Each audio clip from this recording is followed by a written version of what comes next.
Hey everyone, it's Traci Ruble. I have been making videos after I write now because it was suggested that people like hearing me talk more than read I think I get too much in my head when I'm writing. So it's fun to write it because then it's my script for the video. Yesterday I made, or last week I made one about culture, which isn't my zone of genius, but I'm so damn curious about culture because 30% of my caseload are folks that are not from the West.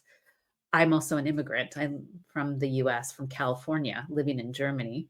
And those feel like two very different cultures. So I think there's been a lot of dismantling of how Californians are taught to smile and be friendly and communicate, and maybe be a little flaky and fuzzy and indirect. Um, and I'm learning some other ways of seeing the world through that communication. But today I want to talk about something that is my zone of genius, which is working with couples. I don't know why I love working with couples so much. I mean, I know my folks were married 6 times and certainly that imprinted me. But what I love working with couples, I love that the entire dynamic is visible right in front of you. So someone isn't self-reporting on how they think the world is and you just have to believe them. It's happening right there in front of you. And I think it's much more vulnerable work too. It's why people don't come to couples therapy a lot because I go to couples therapy too, and it's more vulnerable than my individual therapy because you can't bullshit because it's right there on display, however you're behaving or acting. A good couples therapist is never going to make you feel ashamed. I think I'm particularly good at that, unless I'm getting triggered. My own crap is getting triggered, which happens every once in a while. I'd say a good once every 2 years, I'll have a case where I'm like, oh, this person drives me nuts. And that's my shit. And I'll usually own it with the couple and say, this is touching my stuff. This isn't you.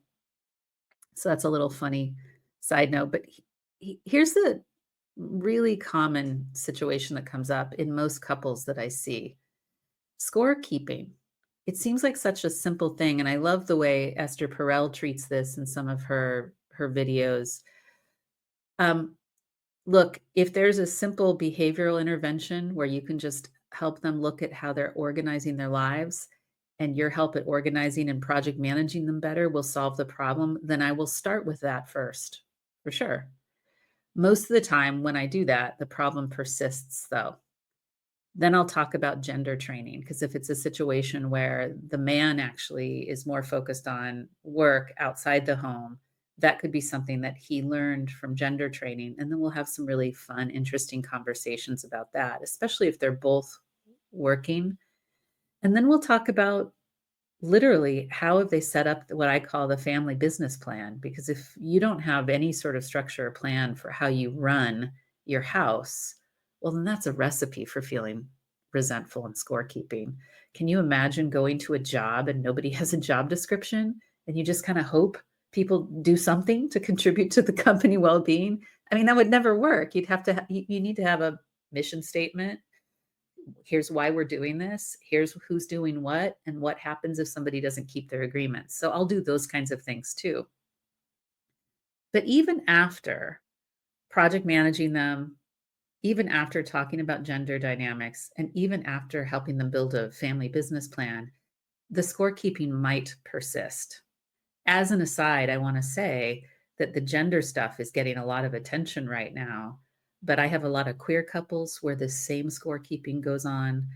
And I have a lot of couples. I'm in one of them. My husband manages the house stuff. He makes all the doctor's appointments for the kids.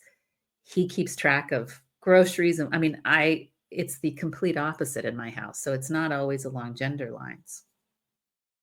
So then I wanted to think together and share my ideas and experience with, well, then what is it that has couples get fixated on scorekeeping, where they're writing their partner's ass? You don't do enough. How come you didn't do this? And, and it seems unrelenting. And it happens a fair enough amount. And I see couples therapists in some of the consult groups that I'm in still really only knowing, and this isn't sort of trying to be superior, I'm just offering something to us all. A lot of the training that new couples therapists get still focused on that behaviorist stuff.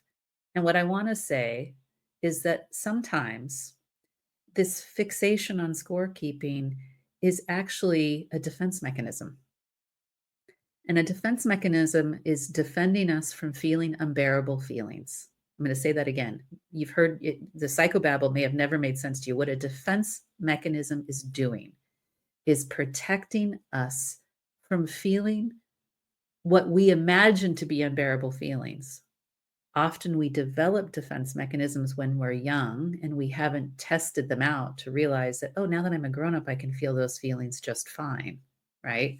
Or therapy helps you to build the emotional muscle to be able to feel uncomfortable feelings, right? It's not, therapy is not, at least with me, about getting the world to make you feel comfortable all the time. That's not how I roll. Okay, can we talk about these defense mechanisms? I kind of listed 4 in my article, and I'll put a link to it below this video. So first, and I'm going to look at my notes a little bit. First, we can get obsessed at scorekeeping and get fairness to be the thing that it's almost like we get locked in and get tunnel vision where all we see is keeping score. And there's this way in which it's a subtle protest to, do you love me? That somewhere deep down, I either have a memory from my childhood of not feeling seen or valued for who I am, or appreciated for what I bring to the family. This could happen if you have a sibling who's the star child, right? Or, gosh, it could happen quite innocently. It could happen because uh, your parent is sick. I mean, there's a lot of context stuff. Your parent was working 2 jobs, so they weren't around to make you feel valued. It could happen because of systemic issues like racism, right? That somehow I've gotten this message that I'm not worthy of being, I'm not lovable, I'm not to be seen. And so the fixation on scorekeeping is a way to keep the pain of that reality that lives inside of you still at bay. And so one of the things I challenge people to do in my articles, I said, one, if your partner is the one scorekeeping with you, you could ask your partner, do you feel like I cherish you?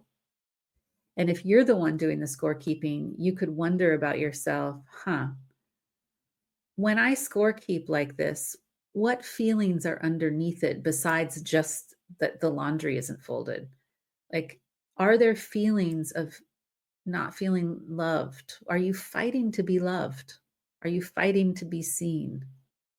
And then that's where a facilitated conversation or you attempting to have a conversation on your own could really help you out. Okay, I'm going to move it along faster so this video isn't crazy long. 2 could be another reason that we're fixated on scorekeeping.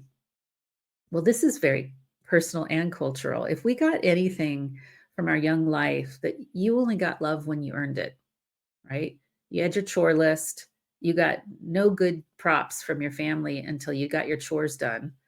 Or if you did really well in school, or if you were polite and good all the time. Love was withheld unless you behaved or were convenient. This can also be systemic. There are lots of ways our culture sends the message that you have to hustle for love. I think that's a Brene Brown quote, that I have to perform good in order to be loved. And then how that translates into scorekeeping is that I might get really mad when my partner isn't performing for my love. How come she or they do not perform for my love? This internal dynamic lives inside of me. And how dare you not want to perform for love the way I've learned to perform for love? You see, this is a big one because there are a lot of marginalized groups in particular that get the message that they have to be good and perform for love. And then in their partnership, they're demanding that their partner also perform for love. And to free ourselves up from that, we actually have to go in and feel the grief of that, the deep, ugh, grief that keeps that thing going. Once you feel the grief, you don't need to defend. You don't need the defense mechanism anymore of fixating on scorekeeping. It still will come up, but you'll have the awareness and go, "Oh, this is that thing where I'm pressuring you to perform for love again." Okay. This one's my favorite. I call it the, Disney princess. Oh, I hope I didn't stop the recording. I call it the Disney princess expectation. Look, there's something that goes on in romantic relationships. The reason why I love Esther Perel, I think she speaks to this better than anyone. Um, since the decline of sort of God and the church at the centerpiece of our lives, we still have this desire for perfection and transcendence and unity. I know this is weird. It's really deeply psychodynamic. We're wanting that kind of holy experience in our relationship. And so when our partner isn't perfectly doing the dishes when our mind wants them to do the dishes, or they're not perfect at paying bills on time or paying parking tickets, it actually threatens this fantasy of the Disney princess, prince, happily ever after, or the holy union that is meeting every desire and need without us having to bat an eye. Um, the reality is that kind of union does not exist outside of some kind of transcendent spiritual experience. Us humans were just flawed. And so we are scorekeeping to defend against the feeling that our relationship will always be imperfect and flawed because we're just two humans. It's wild, right?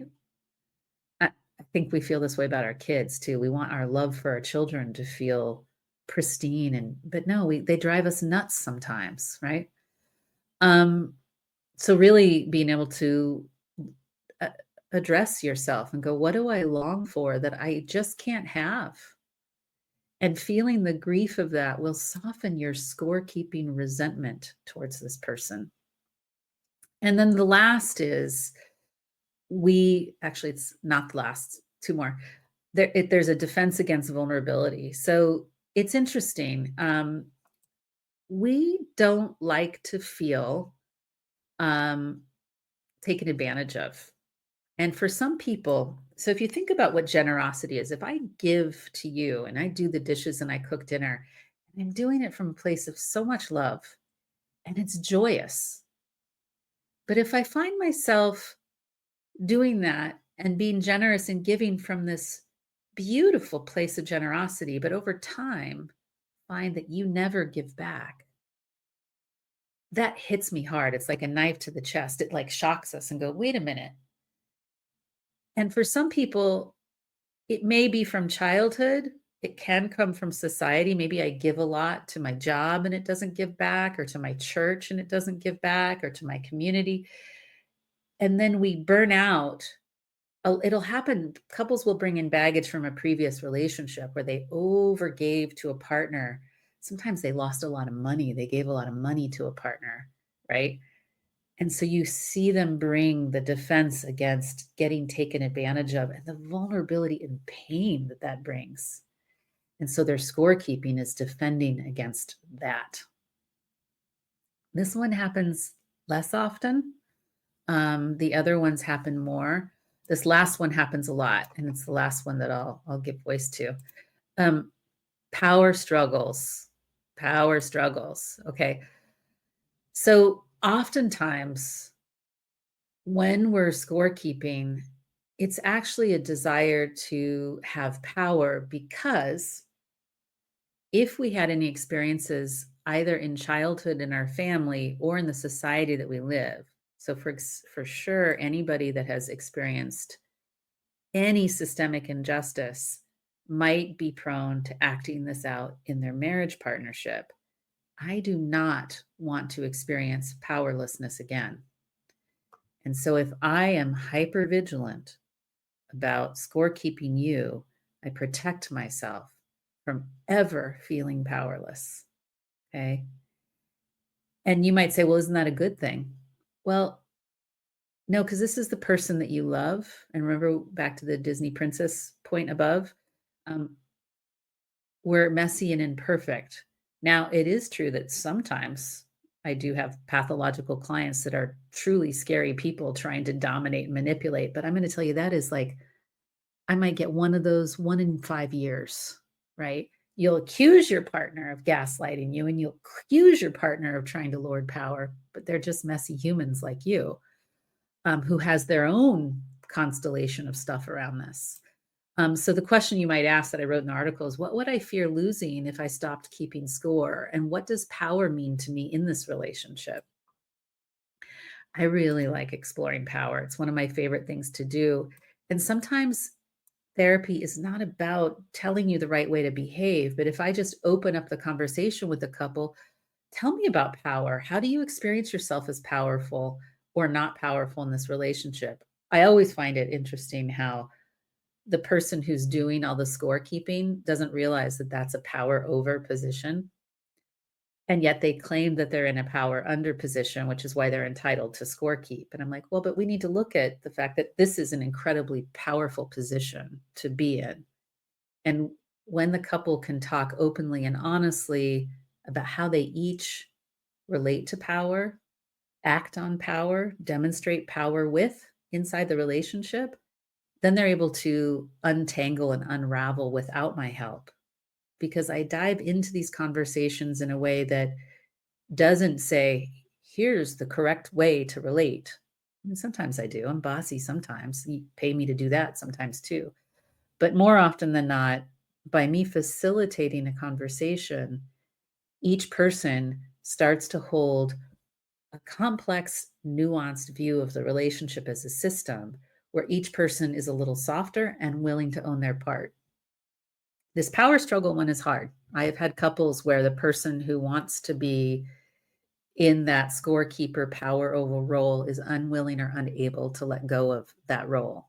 And to me, that is an indication that there is something tender that that person is defending against, not because they're a jerk. It means I can't stop nagging my partner about the chores because I have a pain that lives in me that says if I stop doing that, I'm going to be harmed in some way. And sometimes they want to do some individual therapy around it. Sometimes they just want to leave therapy and keep nagging their partner. And that's their choice. They want to believe that their partner is bad and they simply need to fall in line with what I say. It's not my preferred outcome, but it happens sometimes. So I hope that this was fun and interesting to think about. I hope that it was a different take because I think a lot of tools and tips and 5 bullet points are very behavioral, and this is a more depth view of what's going on psychodynamically. Um, and those are the kinds of conversations I have with couples. Behavioral interventions, I use them when I can because they're fast and they're quick. I would say they work only about 30% of the time because most of the time what's going on for couples isn't behavioral. It's actually this deeper layer stuff that's held in the body and in the mind, old injuries from the past that we're defending against feeling something unbearable or uncomfortable. Thanks for listening to this long video. I guess under 20 minutes is my mark.